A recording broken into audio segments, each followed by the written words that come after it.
오늘 함께 볼 하나님의 말씀은 신약성경 마가복음 1장 1절에서 11절까지의 말씀입니다. 하나님의 아들 예수 그리스도의 복음의 시작은 이러하다.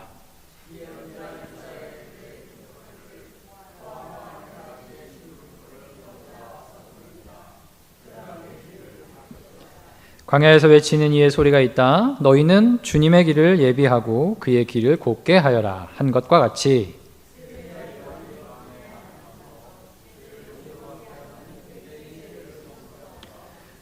그래서 온 유대 지방 사람들과 온 예루살렘 주민들이 그에게로 나아가서 자기들의 죄를 고백하며 요단강에서 그에게 세례를 받았다.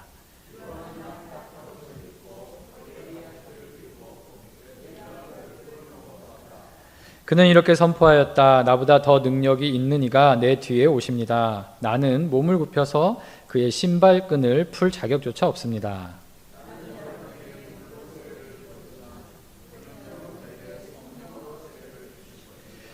그 무렵에 예수께서 갈릴리 나사렛으로부터 오셔서 요단강에서 요한에게 세례를 받으셨다.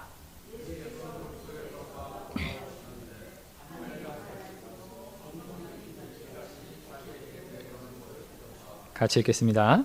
그리고 하늘로부터 소리가 났다. 너는 내 사랑하는 아들이다. 내가 너를 좋아한다. 아멘. 지금 이 시간은 세례에 대해서 좀 같이 이야기를 나눠보려고 합니다. 저희가 이제 다 지금 앉아 계신 분들은 세례를 받으신 세례 교인이시잖아요. 그러니까 세례를 받고 난 이후에는 우리가 세례에 대해서 별로 이렇게 잘 생각을 안 해보는 것 같아요. 그래서 오늘은 세례가 무엇인지 그 세례에 담기는 의미를 이제 성경에서 좀 살펴보면서 세례받은 세례 교인이 어떻게 살아가야 할 것인가 좀 말씀을 나눠보려고 합니다.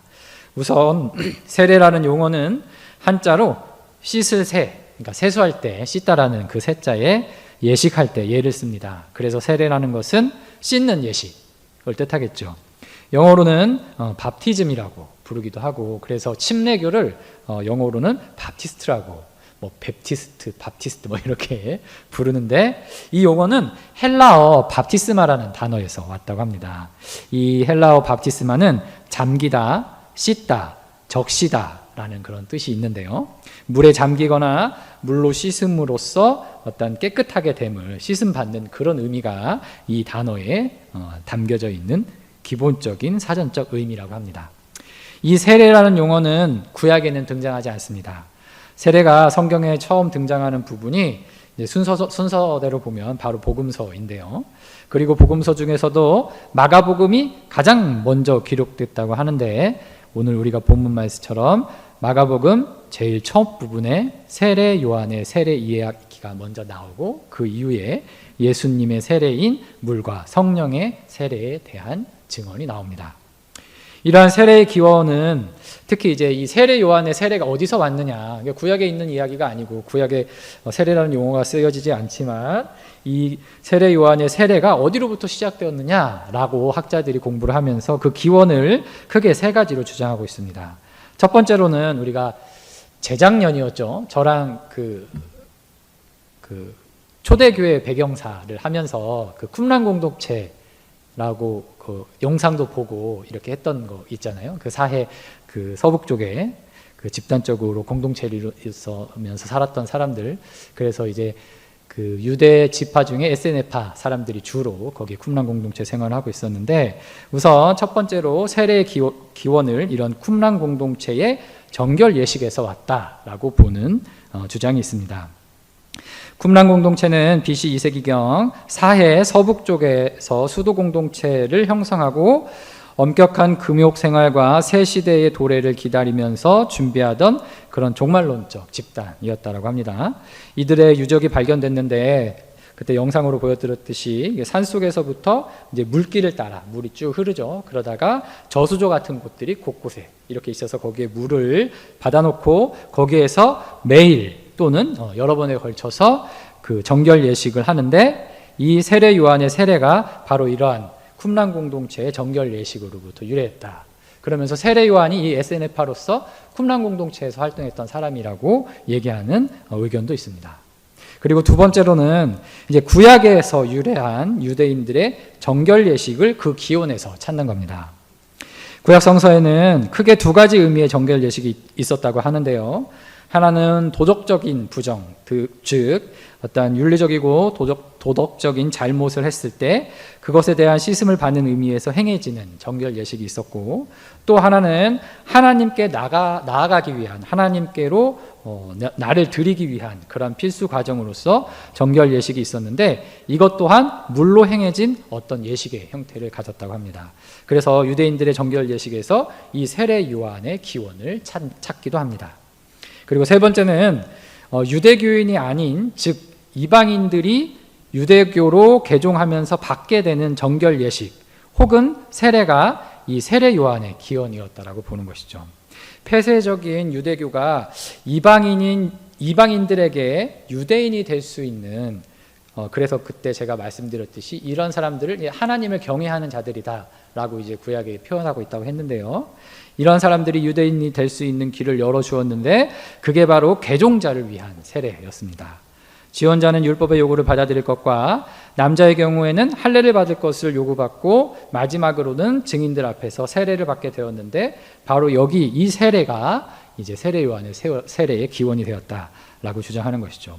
너무 오래된 일이기 때문에 근거가 명확하지 않아서 이러한 이제 여러 가지 주장들이 있는데, 어느 것이 답이라고는 할 수는 없지만 제가 이야기를 왜 말씀드린 것은 세례의 기원에 관한 주장들에서 찾을 수 있는 공통적인 내용이 바로 세례라는 것은 사람을 어떻게 하는 겁니까? 이제 정결하게 한다라는 가장 중요한 의미가 있고요.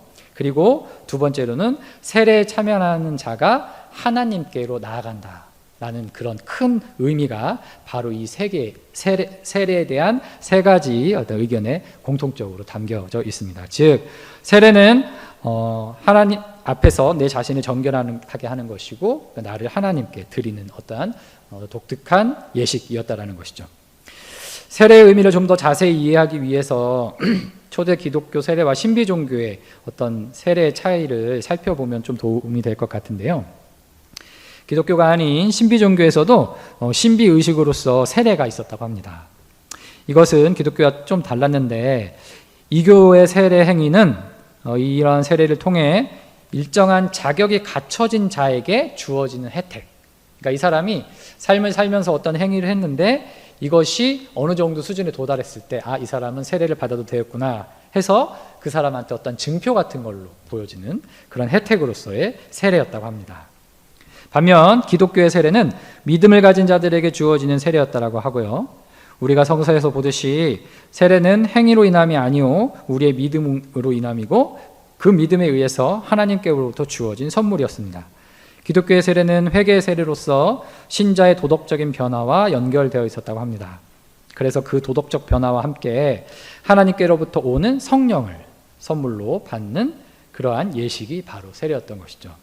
그렇기 때문에 기독교는 이방인이 됐든 남자가 됐든 여자가 됐든 모든 사람에게, 즉 자격 없는 사람에게도 주어지는 하나님의 은혜로서의 세례였습니다. 그런데 이에 반해서 이방인들의 신비 예식에 있어서의 세례는 이미 사회적 기준, 사회적 수준을 어느 정도까지 갖춘 정결한 자들만을 위한 세례였다라고 이렇게 보고 있습니다. 기독교의 세례는 신에 의해 주어진 규범과 도덕적 신실함을 제공했던 반면에 신비 의식들은 그런 어떤 내용이 전혀 없었다고 하고요. 신비 종교의 세례는 예를 들면 자격 인증과 같은 그런 식의 세례였던 것 같습니다. 그리고 신비 의식들에는 기독교처럼 인류를 구원하기 위해 오신 어떠한 신을 그 세례 의식 속에 집어넣는 내용도 있지 않았을 뿐더러 그들의 신들은 인간을 구원하기 위해 자발적으로 이 땅 가운데 오지도 않았습니다. 신비 의식들은 모든 사람을 위한 것이 아니었는데 그 이유 중 한 가지는 예식을 치르는데 굉장히 많은 돈이 들었기 때문에 가난한 사람들은 이러한 예식을 치를 수 없었다고 합니다. 신비 종교의 세례는 전체를 위한 것도 아니었고, 그러니까 기회가 주어져 있지 않은 사람들, 즉 그 집단에 소속되어 있지 않은 사람들은 배제되는 형태의 의식이었다고 합니다. 기독교의 세례는 이전에 숨겨져 있고 비밀이었던 예수 그리스도가 이 세례를 통해 밝히 드러나는 예식이었다라고 한다면, 신비의식들은 그러한 의미들이 전혀 숨겨져 있지 않았고 어떤 절차 그리고 종교 내에 자격을 갖춘 자들이 행하는 예식 수준에 머물렀던 세례였다고 합니다. 그리고 우리가 잘 알듯이 기독교의 세례는 죄 사함을 얻게 하는 회개로서, 죄 사함을 얻게 하는 세례로서, 회개의 세례로서 단 한 번의 것으로 끝나는 의미가 있었습니다. 세례를 한 번 받으면 우리의 모든 죄가 사해지는 은혜가 주어지는 것이죠. 그런데 앞서 살펴보았듯이 쿰란 공동체 등은 한 번으로 끝나는 것이 아니라 매일 아니면 일정 기간 행하는 정결 예식의 형태를 띠고 있었습니다. 그런 의미에서 기독교의 세례는 또 유대인들의 세례와도 또 다른 의미가 있었다라고 볼 수 있는 것이죠. 이제 다시 성경으로 돌아와서 우리가 성경에서 말하는 세례의 의미를 좀 더 살펴보도록 하겠습니다. 오늘 말씀에 세례 요한의 세례 이후에 누구의 세례가 등장하나요? 바로 예수님의 세례가 등장합니다. 이렇게 세례 요한의 세례에 이어서 예수님의 세례가 연이어 등장하는 이 의미는 무엇일까 생각해 보았는데, 그것은 세례 요한의 세례에서 이어진 예수님의 세례를 통해서, 즉 예수 그리스도의 이름으로 행해지는 성령의 세례를 통해서 이제 세례가 온전하여진다는 것입니다. 어찌 보면 요한의 세례는 예수님으로부터 완성되게 되는 것이죠. 예수님께서 세례를 받지 않으셨다고 하면 세례의 의미는 좀 달라졌을 것 같습니다. 예수님이 세례를 받으심으로써 하늘로부터 음성이 들리는데, 오늘 11절 말씀 뭐라고 합니까? 너는 내 사랑하는 아들이다. 내가 너를 좋아한다. 라는 음성이 들립니다. 바로 이 순간, 즉 세례를 받으시는 순간부터 예수님의 공생의 사역이 시작된다고 볼 수 있는 것이죠. 오늘 읽은 본문 말씀 다음에 나오는 게 시험 받는 사건인데, 이러한 시험 받는 사건이 이 음성이 들린 다음에 바로 등장하는 걸로 봐서도 이제 예수님의 사역이 세례를 통해 본격적으로 전개되기 시작됐다라고 이해해 볼 수 있습니다. 이런 점에서 볼 때 예수님이 세례 받으신 사건은 예수님이 인간의 죄를 사할 하나님의 아들임을 알리는 사건이었으며, 예수님께서 세례 받으심을 통해 세례는 진정한 의미에서 우리의 죄를 사하는 그러한 사건이 되었다고 볼 수 있습니다. 그렇다면 우리가 세례를 받는다는 것은 무엇을 의미하는 것일까요? 그것은 바로 우리가 하나님께 나아간다는 것이며, 우리의 삶이 도덕적 삶으로 변화된다는 것이며, 무엇보다 중요한 것은 예수 그리스도를 통한 회개의 세례로서 우리가 죄 사함을 받고 구원에 이른다는 가장 큰 의미가 이 세례에 담겨져 있습니다. 그렇다면 세례받은 우리에게 주어지는 것들은 무엇일까요? 세례를 받은 우리는 어떤 변화를 갖게 되는 것일까요? 성경에서 말하고 있는 세례에 담겨진 의미를 크게 4가지로 살펴보면서 세례받은 우리에게 주어지는 것들이 무엇인지를 좀 나눠보려고 합니다. 첫째로, 세례는 우리의 죄를 사해주는 구원의 표가 됩니다. 아까 말씀드렸듯이 이거는 가장 세례의 중요한 의미이지요. 사도행전 2장 38절입니다. 베드로가 대답하였다. 회개하십시오. 그리고 여러분 각 사람은 예수 그리스도의 이름으로 세례를 받고 죄 용서를 받으십시오. 그리하면 성령을 선물로 받을 것입니다. 사도행전 22장 16절입니다. 그러니 이제 망설일 까닭이 어디 있습니까? 일어나 주님의 이름을 불러서 세례를 받고 당신의 죄 씻음을 받으십시오. 세례를 받음으로써 우리는 죄 사함을 받게 된다는 것입니다. 죄 사함을 받는다는 것은 다른 말로 하면 죄로부터 억눌렸던 우리가 해방된다는 것이죠. 그래서 베드로전서에 보면 세례를 구원의 표라고 말씀하고 있는 것입니다. 초기 기독교 교부들은 이러한 구원의 세례에 대한 의미를 구약의 큰 2가지 사건에서도 발굴해내고자 했습니다. 하나는 노아의 홍수 사건이었고요. 또 하나는 출애굽 사건이었습니다. 이 2 사건은 물과 관련되어 있습니다. 노아의 홍수 사건은 죄악이 가득했던 사람들을 하나님께서 물로 씻어내고 하나님의 백성인 노아를 구원하신 사건이었습니다. 그리고 출애굽 과정에서 홍해를 건넌 것은 죄악으로 가득한 애굽을 바닷물로 덮어 물리치시고 하나님의 백성을 구원해냈다는 의미가 있습니다. 이처럼 세례는 우리에게 죄 사함을 주고 우리를 구원에 이르게 하는 은혜의 선물이라는 것입니다. 두 번째로 세례는 우리를 하나 되게 합니다. 갈라디아서 3장 26절에서 28절입니다. 여러분은 모두 그 믿음으로 말미암아 그리스도 예수 안에서 하나님의 자녀들입니다. 여러분은 모두 세례를 받아 그리스도와 하나가 되고 그리스도를 옷으로 입은 사람들이기 때문입니다. 유대 사람도 그리스 사람도 없으며 종도 자유인도 없으며 남자와 여자가 없습니다. 여러분 모두가 그리스도 예수 안에서 하나이기 때문입니다. 세례의 첫 번째 의미가 우리의 죄를 사해 주시는 구원의 의미를 갖는다면 두 번째 의미는 그리스도와 하나 되는 세례를 받음으로 우리가 그리스도와 하나 된다는 것입니다. 세례를 받는다는 것은 우리를 죄에서 살리실 구원자이신 그리스도와 하나됨을 의미합니다. 그런데 여기서 끝나는 게 아닙니다. 그리스도와 하나됨으로써 우리는 예수 안에서 교회의 다른 지체들과도 하나가 됩니다. 유대인이나 헬라인이나 종이나 자유인이나 남자나 여자나 다 그리스도 예수 안에서 하나가 된다는 것이죠.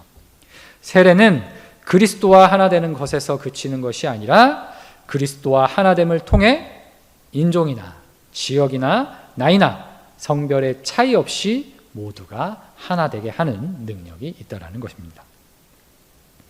세 번째 세례의 의미는 성령을 선물로 받게 된다는 것입니다. 마가복음 1장 8절 말씀에서 예수님의 세례는 성령의 세례라고 말씀하고 있죠.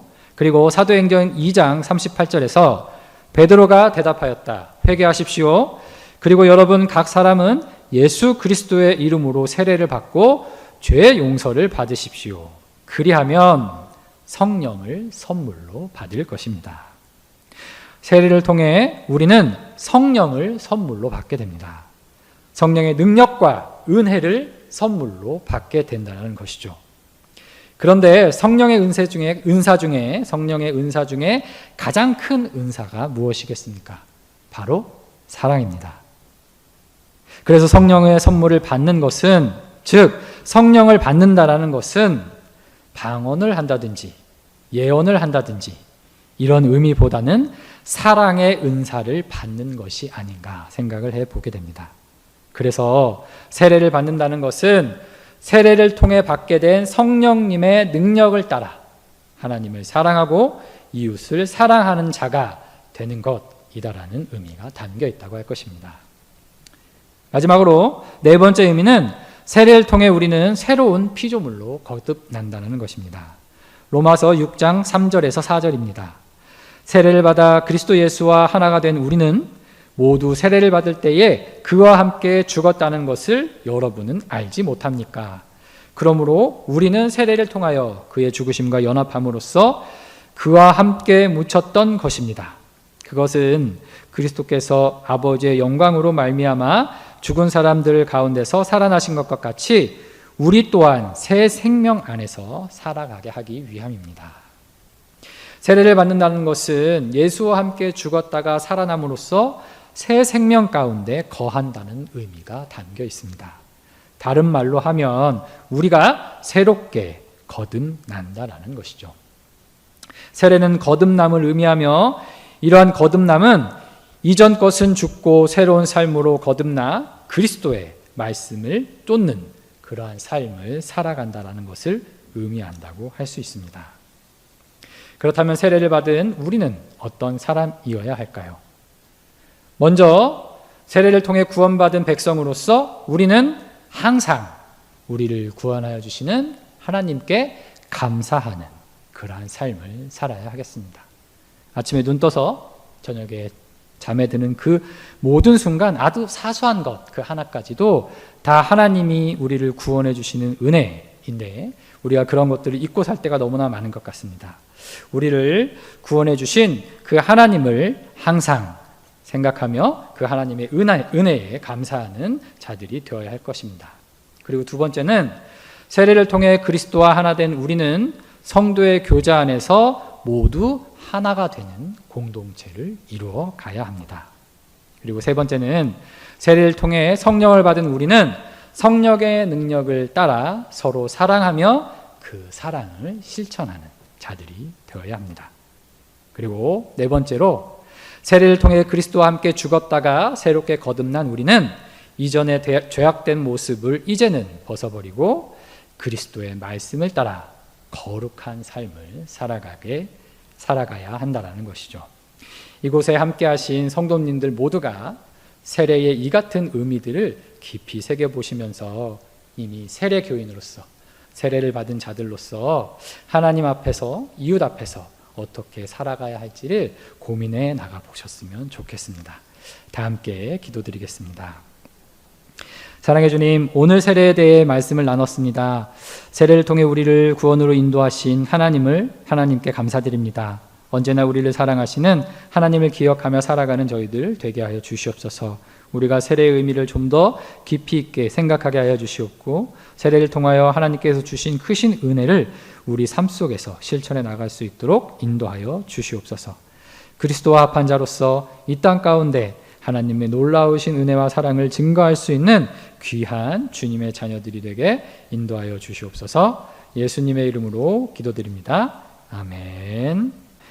하늘에 계신 우리 아버지, 아버지의 이름을 거룩하게 하시며 아버지의 나라가 오게 하시며 아버지의 뜻이 하늘에서와 같이 땅에서도 이루어지게 하소서. 오늘 우리에게 일용할 양식을 주시고 우리가 우리에게 잘못한 사람을 용서하여 준 것 같이 우리 죄를 용서하여 주시고 우리를 시험에 빠지지 않게 하시고 악에서 구하소서. 나라와 권능과 영광이 영원히 아버지의 것입니다. 아멘.